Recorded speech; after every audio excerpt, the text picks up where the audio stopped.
Hello friends, welcome to my YouTube channel. Friends, अगर अभी तक आपने हमारे चैनल को सब्सक्राइब नहीं किया है तो प्लीज़ हमारे चैनल को सब्सक्राइब कीजिए। और फ्रेंड्स, आज हम जो बात करने वाले हैं फ्रेंड्स, हम बात करने वाले हैं जावास्क्रिप्ट के अंदर। गाइस, मैं आज आपको हम एक पूरी ट्यूटोरियल सीरीज़ शुरू कर रहा हूँ गाइस, जिसमें मैं ये बताऊँगा कि जावास्क्रिप्ट का यूज़ करके हम कैसे एक फ्लिपी बर्ड गेम होता है फ्रेंड्स, उसको हम कैसे क्रिएट कर सकते हैं। ठीक है फ्रेंड्स, तो एक बार मैं आपको उसका व्यू दिखा देता हूँ फ्रेंड्स। तो फ्रेंड्स देखिए, ये मैंने फ्रेंड्स ये उसका गेम का व्यू है और हमारे प्रॉपर वर्क कर रहा है। देखिए, और ये देखिए, जैसे अगर इस पाइप से ये भिड़ जाता है तो फिर देखिए यहाँ पे गेम ओवर भी शो हो रहा है हमको कोलैप्स होने पर। ओके फ्रेंड्स, तो ये देखिए हमारा प्रॉपर ये वर्क कर रहा है, गेम ओवर। तो फ्रेंड्स, ये हम जावास्क्रिप्ट की हेल्प से बहुत आसानी से और बहुत अच्छे से इसको क्रिएट कर सकते हैं गाइस, और बहुत ईजी है फ्रेंड्स। अगर आपको थोड़ी बहुत जावास्क्रिप्ट की नॉलेज है तो आप इस गेम को क्रिएट कर सकते हैं। बाकी मैं यही कहूँगा कि अगर आपको थोड़ा बहुत जावास्क्रिप्ट पढ़ी है तो आप ये कर सकते हैं, लेकिन अगर किसी को जावास्क्रिप्ट नहीं भी आती है तो मैं इसको इस तरीके से समझाने वाला हूँ फ्रेंड्स, कि अगर आप मेरे वीडियोस को ढंग से भी फॉलो करेंगे ना तो आप इसको क्रिएट कर सकते हैं फ्रेंड्स। इतना मुश्किल नहीं है ये। तो इसमें सबसे पहले फ्रेंड्स हम क्या करते हैं, इस गेम को क्रिएट करने के लिए जो जावास्क्रिप्ट के मेथड्स और फंक्शन की हमें रिक्वायरमेंट है, थोड़ा उनको समझना पड़ेगा तो ही हम इसको क्रिएट कर पाएंगे। अब जिसको जावास्क्रिप्ट की थोड़ी बहुत नॉलेज है वो तो जब मैं इसको समझाऊंगा, कोडिंग करेंगे हम इसकी, तो उसको समझ आ जाएगी चीज़ें। लेकिन अ, जिसको अगर जावास्क्रिप्ट के बारे में कुछ नहीं पता है, मैं चाहता हूँ वो भी इसको क्रिएट कर सके, तो मैं उसी लेवल से आपको यहाँ पे लेके चल रहा हूँ। तो जिसको जावास्क्रिप्ट नहीं आती है वो भी इसको अगर देखेगा, मेरे वीडियोस को समझेगा, तो उसको आराम से क्रिएट कर सकता है फ्रेंड्स। तो उसके लिए मैं क्या करने वाला हूँ, इस गेम में जो जो मैंने जावास्क्रिप्ट के फंक्शंस और मेथड्स को यूज़ किया है उनके बारे में पहले इस वीडियो में सिर्फ बताने वाला हूँ। इसके नेक्स्ट वीडियो से हम स्टार्ट करेंगे इसके कोडिंग पार्ट को और इसको कैसे क्रिएट कर रहे हैं। उससे क्या होगा, आपको इसको समझने में आसानी रहेगी फ्रेंड्स। तो हम चलते हैं, मैं इसमें आपको बताता हूँ कि कौन कौन से फंक्शंस का मैंने इसमें यूज़ किया है, जिससे हम इस गेम को जावास्क्रिप्ट के थ्रू डिज़ाइन कर पाएंगे फ्रेंड्स। तो फ्रेंड्स, यहाँ पे मैंने कुछ पावर पॉइंट्स की स्लाइड्स बनाई है, इनसे मैं आपको समझाने की कोशिश करने वाला हूँ। तो इसको हम स्लाइड शो कर देते हैं। तो फ्रेंड्स देखिए, यहाँ मैं बताने वाला हूँ कि कौन कौन से मेथड्स हैं जो हेल्प करेंगे हमारी इस गेम को क्रिएट करने में। तो फ्रेंड्स, सबसे पहले जो मेथड को देखने वाले हैं वो गाइस, जैसे पहला मेथड है इसमें क्लियर इंटरवल। ओके फ्रेंड्स, तो क्लियर इंटरवल क्या करता है, जावास्क्रिप्ट के अंदर एक हमारा मेथड होता है। तो इसमें क्या होता है गाइस, यहाँ पे हमको एक्चुअली में दो मेथड होते हैं, एक हमारे पास होता है सेट इंटरवल एंड एक होता है फिर क्लियर इंटरवल। तो मैं आपको यहाँ पहले सेट इंटरवल समझा देता हूँ, उससे फिर हमारा क्लियर इंटरवल समझने में हमको आसानी रहेगी। तो बेसिकली सेट इंटरवल कुछ नहीं होता फ्रेंड्स, जैसे मान लीजिए सेट इंटरवल के थ्रू हमको कोई भी फंक्शन को कॉल करना है, कोई भी मेथड को कॉल करना है सेट इंटरवल के थ्रू। उससे क्या होता है गाइज, हम इसमें क्या करेंगे, इसमें हम उस इंटरवल की टाइमिंग की वैल्यू दे देते हैं मिली सेकेंड्स में, कि भाई हमें ये इतनी देर के लिए इंटरवल को सेट करना है कि जो भी चीज़ें हमारी है इतनी देर रहे। ओके, फिर उसके बाद हम उसको, और जब सेट इंटरवल जब तक चलता रहेगा फ्रेंड, जब तक हम उसको क्लियर नहीं कर देते, इसलिए हम क्लियर इंटरवल का यहाँ पे यूज़ करते हैं। और ये दोनों का यूज़ आपको इस गेम में दिखेगा फ्रेंड्स। जो यहाँ पे हम जो देखते हैं ना, हमारे पाइप्स का मूवमेंट हो रहा था, अभी आपने गेम में देखा होगा, तो वो सब हम सेट इंटरवल और क्लियर इंटरवल इन सब का यूज़ होगा उसमें, वो आपको आगे समझ आएगा। अभी बेसिकली आप ये समझिए कि जावास्क्रिप्ट के अंदर एक सेट इंटरवल होता है, क्लियर इंटरवल होता है। तो बेसिकली देखिए, यहाँ पे मैंने लिख भी रखा है, जो क्लियर इंटरवल मेथड है वो क्लियर से timer set with the set interval method. Okay friends, मतलब जो टाइमिंग हमने सेट इंटरवल मेथड में दे रखी है उसको ये क्लियर कर देता है हमारा क्लियर इंटरवल मेथड। इसके बाद फ्रेंड्स, हमारा दूसरा जो मेथड है वो है इसमें सेट इंटरवल मेथड।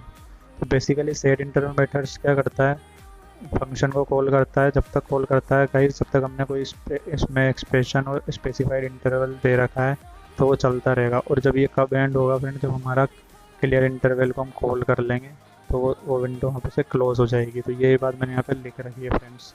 ठीक है, तो नेक्स्ट मेथड पे फ्रेंड्स हम चलते हैं हमारे। तो जो हमारा नेक्स्ट मेथड है फ्रेंड्स वो है हमारा सेट टाइम आउट। तो बेसिकली सेट टाइम आउट क्या करता है फ्रेंड्स, ये जो सेट टाइम आउट हमारा मेथड होता है ना फ्रेंड्स, ये क्या एक बार ही हम इसको एग्जीक्यूट करते हैं, मतलब जो हमारा सेट इंटरवल है फ्रेंड्स, ठीक है, उसको तो हमको जैसे कोई भी हमने उसमें इंटरवल पास कर दिया तो वो तो रिपीट होता रहेगा जब तक हम क्या नहीं करते, वो क्लोज इंटरवल नहीं कर देते। तो सेट टाइम आउट क्या होता है कि भाई हमको कोई भी चीज़ जो रिपीट हो रही है, जैसे सेट इंटरवल में हमने कोई टाइम दे रखा है कि वो चीज़ रिपीट होती जा रही है, होती जा रही है, तो सेट टाइम आउट क्या करेगा, उसको हमको मतलब रोक देना है पर्टिकुलरली किसी चीज़ को हो जाने के बाद, तो वहाँ पे हम सेट टाइम आउट का यूज़ करेंगे। इस गेम में भी हम ये चीज़ देखेंगे friend, set time out method को, क्योंकि जैसे यहाँ पे जो पाइप्स के मूवमेंट हो रहे हैं ना, जब बर्ड उड़ रहा है और पाइप्स हमारे मूवमेंट में चलते जा रहे हैं चलते जा रहे हैं, तो एक टाइम पे आके जैसे वो गेम ओवर हो जाएगा, फिर वो पाइप्स का मूवमेंट होना बंद हो जाएगा फ्रेंड्स। तो वहाँ पे हम सेट टाइम आउट का मेथड का यूज़ कर रहे हैं, इस वजह से ये चीज़ें हो रही है। ओके फ्रेंड्स, तो अगला जो मेथड है उसके बारे में बात कर लेते हैं। अगला बहुत इंपॉर्टेंट मेथड हो गया guys, document dot add event listener. जो ये एड इवेंट लिसनर है, ये जावास्क्रिप्ट के अंदर गाइस, ये एक्चुअली में आप कोर जावास्क्रिप्ट पढ़ेंगे तो आपको ये देखने को नहीं मिलेगा, लेकिन आप जैसे थोड़ा एडवांस या ES6 जावास्क्रिप्ट, मॉडर्न जावास्क्रिप्ट में आप देखेंगे तो क्या होगा, ये मेथड क्या करता है गाइस, इसके थ्रू आप क्या कर सकते हैं, जैसे जो डिफरेंट डिफरेंट इवेंट्स होते हैं ना जावास्क्रिप्ट में, जैसे क्लिक फंक्शन का हमें यूज़ करना है, तो वो सब इवेंट्स को ये कर उनको परफॉर्म करने के लिए अपन एड इवेंट लिसनर का यूज़ करते हैं इसमें जावास्क्रिप्ट में। ये कंट्रोल करता है उन फंक्शंस को, मतलब जो भी जैसे हम क्लिक इवेंट लगा रहे हैं इसके अंदर क्या लगा रहे हैं, तो वो इवेंट को ये अकर कर देता है गाइस, मतलब अकर कर सकते हैं मतलब। ओके फ्रेंड्स, इसके बाद हम अगले मेथड पे चलें। तो फ्रेंड्स यहाँ पे देखिए हमारा 5th नंबर में मेथड है query selector method. Okay friends, query selector method क्या होता है जावास्क्रिप्ट के अंदर, जैसे आपने सिंपल जावास्क्रिप्ट की अगर नॉलेज होगी तो अगर आप आईडी से कुछ डाटा लेना तो हम लिखते हैं document dot gate element by ID. ठीक है, तो मतलब जो भी हमने पैराग्राफ में आईडी दे रखी है, जो भी आईडी दे रखी है उसमें जो भी दे रहा है उसको हम आईडी के थ्रू एजेक्स वजेक्स जो भी लगाना है उसको हम गेट कर सकते हैं। ठीक है, simple document dot gate element ID से भी हम उसको गेट कर लेते हैं, इसलिए हम document dot gate element by ID का यूज़ करते हैं बेसिकली। ठीक है, तो यहाँ पे जो डॉक्यूमेंट डॉट क्वेरी सेलेक्टर है गाइस, वो क्या करता है, ये हमारा जो फर्स्ट एलिमेंट मैच होता है, जो भी हमने डॉक्यूमेंट है हमारा HTML के जहाँ पे हमने एलिमेंट दे रखे हैं, पैराग्राफ या कुछ जो भी दे रखा है, तो इसका फ़ायदा ये है गाइस, जैसे हम लिखते हैं document dot element by ID, तो हम तो वहाँ से तो सिर्फ आईडी को ही सेलेक्ट कर सकते हैं। क्वेरी सेलेक्टर में क्या है गाइस, आप आईडी भी सेलेक्ट कर सकते हैं, इससे सिर्फ क्वेरी सेलेक्टर लगाइए, उसमें आप आईडी भी पास कर सकते हैं, आप क्लास भी पास कर सकते हैं। ठीक है, और ये क्या करता है, जो फर्स्ट एलिमेंट जो मैच करता है ना, जो भी अपने सेलेक्टर्स दे रखे हैं डॉक्यूमेंट्स में, उसमें से फर्स्ट एलिमेंट को सेलेक्ट करता है गाइस। ये बात आपको सब समझ आएगी जब हम अभी प्रोजेक्ट पर काम करेंगे, लेकिन मैं बेसिकली आपको सिर्फ आइडिया दे रहा हूँ क्योंकि इन मेथड्स के बारे में बता रहा हूँ, क्योंकि ये सारे मेथड्स ही हम यूज़ करने वाले हैं हमारे गेम को जब हम क्रिएट करेंगे तो उसमें। तो गाइज अब आगे हम बात करें तो 6 नंबर पे हमारा मेथड है document dot create element. Basically elements क्या होते हैं गाइज, डोम में, डोम हमारा होता है गाइज डॉक्यूमेंट ऑब्जेक्ट मॉडल। ठीक है, तो डोम में गाइज बेसिकली एलिमेंट्स क्या होते हैं, जैसे हमारे ये टैग्स होते हैं ना गाइज, जैसे TR टैग्स, मतलब टेबल रो का टैग्स हो गया, लेबल लिस्ट के लिए LI टैग हो गया, तो ये सब हमारे गाइज उसमें डॉक्यूमेंट्स, तो हमारा वो पूरा पेज होता है जो HTML का पेज होता है, और उसके अंदर जो ये टैग्स हम बनाते हैं ना छोटे छोटे, ये सब हमारे HTML एलिमेंट्स कहलाते हैं गाइस, हेडिंग, ठीक है, डिवीज़न जो हम उसमें देते हैं, डिव टैग। तो गाइस अगर आपको कोई एलिमेंट क्रिएट करना है, ठीक है, अपने जावास्क्रिप्ट में, तो डॉक्यूमेंट डॉट के क्रिएट एलिमेंट्स फंक्शन का यूज़ करके हम एलिमेंट क्रिएट कर सकते हैं नया, किसी भी स्पेसिफाइड नेम से। ठीक है गाइस, तो यही चीज़ यहाँ पे मैंने इसमें लिख रखी है। एक गाइस मैं आपको बताना चाहता हूँ डोम कंटेंट लोडर के बारे में। देखिए यहाँ पे लिख रखा है मैंने डोम कंटेंट लोडेड।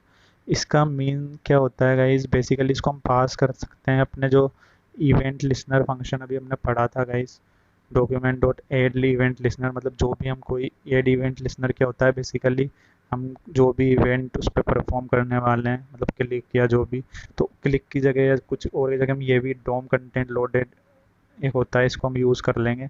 तो इस ये होता क्या है डोम कंटेंट लोडर गाइस, ये क्या करता है, जो हमारे डोम में जितने भी कंटेंट है ना, जैसे जो हमारी HTML टेम्पलेट है उसमें जितने भी कंटेंट है डोम के अंदर, और डोम मतलब वही होता है हमारे HTML टेम्पलेट है उसके अंदर जो भी कंटेंट्स हैं, तो ये क्या करता है उनको लोड, मतलब जैसे वहाँ पे हमने स्टाइल सीट भी दे रखी होगी, स्क्रिप्ट वाली हमारी फाइल भी दे रखी होगी, ठीक है।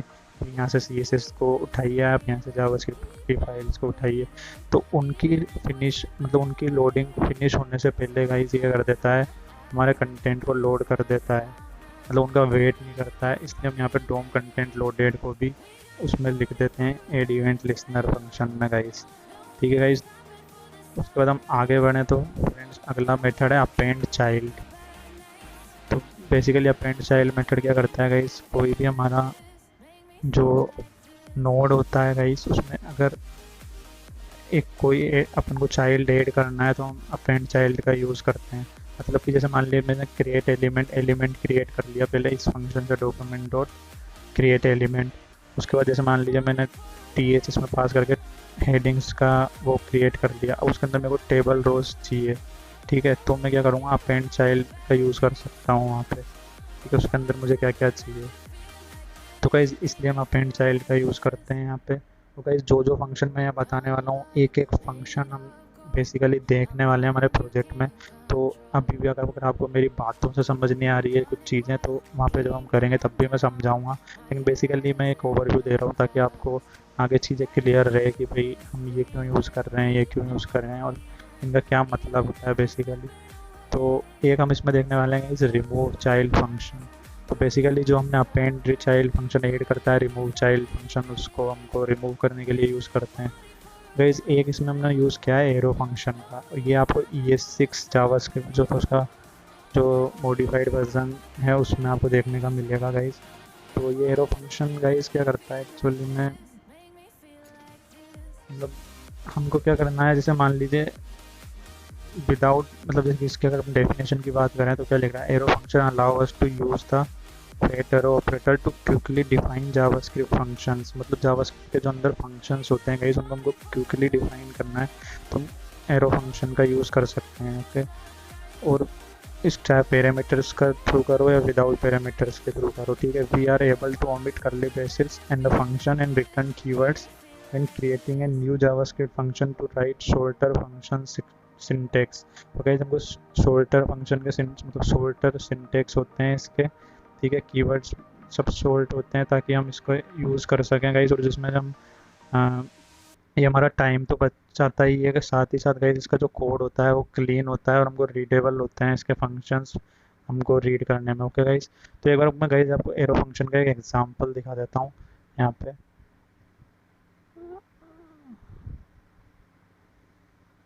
तो गाइस देखिए यहाँ पे ये मैं एरो फंक्शंस का आपको एग्जांपल दिखाता हूँ। जो सिंपल हमारी कोर जावास्क्रिप्ट मतलब सिंपल जावास्क्रिप्ट है जो ES5 वाली, तो उसमें हमको मान लीजिए हम एरो फंक्शन का यूज़ नहीं करते हैं, तो हम और कोई भी पैरामीटर पास नहीं कर रहे हैं फंक्शन में। तो उसका एक एग्जांपल है, ये देखिए मैंने क्या कर रखा है यहाँ पे, birthday is equal to function हम बना के और रिटर्न करा रहे हैं हैप्पी बर्थडे, और फिर कंसोल में हम लिख रहे हैं हैप्पी बर्थडे। तो आउटपुट क्या आएगा गाइस, हमको हैप्पी बर्थडे। लेकिन यहाँ पे हम क्या कर रहे हैं, इसको लिखने का तरीका देखिए आप, बस यहाँ पे रिटर्न तो मैं भी बर्थडे करा रहे हैं और कंसोल लॉग में इस वेरिएबल को मैंने कॉल कर लिया तो ये वैल्यू हमको मिल जाएगी, सिंपल है। लेकिन ES6 में देखिए हमको ये लाइन लिखने की भी ज़रूरत नहीं पड़ेगी। यहाँ पे देखिए क्या करते हैं हम यहाँ पे फंक्शन बनाएंगे, इस फंक्शन में कुछ नहीं देना। यहाँ पे देखिए हम यहाँ पे क्या कर रहे हैं, एरो फंक्शन का यूज़ कर रहे हैं और हैप्पी बर्थडे, और मैं सीधा अगर इसको कॉल करूँ यहाँ पे बर्थडे को तो हैप्पी बर्थडे में यहाँ पे मिल जाएगा फ्रेंड्स। तो ये जो चीज़ है गाइज ये था हमारा एरो फंक्शन। तो इसमें जो भी एक एक चीज़ मैंने गाइज आपको बताई वो सारी हमारी यूज़ होने वाली है, और गाइज इन सबको हम देखेंगे हमारे आने वाले वीडियोस में कि कैसे हम यूज़ कर रहे हैं इन सारे फंक्शंस को, ओके फ्रेंड्स। तो अगले वीडियो में मिलते हैं, उसमें हम इसके कोडिंग पार्ट्स को जानेंगे और देखेंगे कैसे हम इस गेम को डिज़ाइन कर सकते हैं बेसिकली फ्रेंड्स। जो हमारा परफेक्टली जो हमारा गेम है फ्लिपी बर्ड, इसको हम देखेंगे अगले में वीडियो में कैसे हम इसको डिज़ाइन कर पा रहे हैं, कैसे सारी चीज़ें हो रही है फ्रेंड्स। तो अगर आपको वीडियो अच्छा लगा हो फ्रेंड्स तो हमारे चैनल को सब्सक्राइब कीजिए, इस वीडियो को ज़्यादा से ज़्यादा लाइक दीजिए और मुझे कमेंट करके बताइए आपको वीडियो कैसा लगा।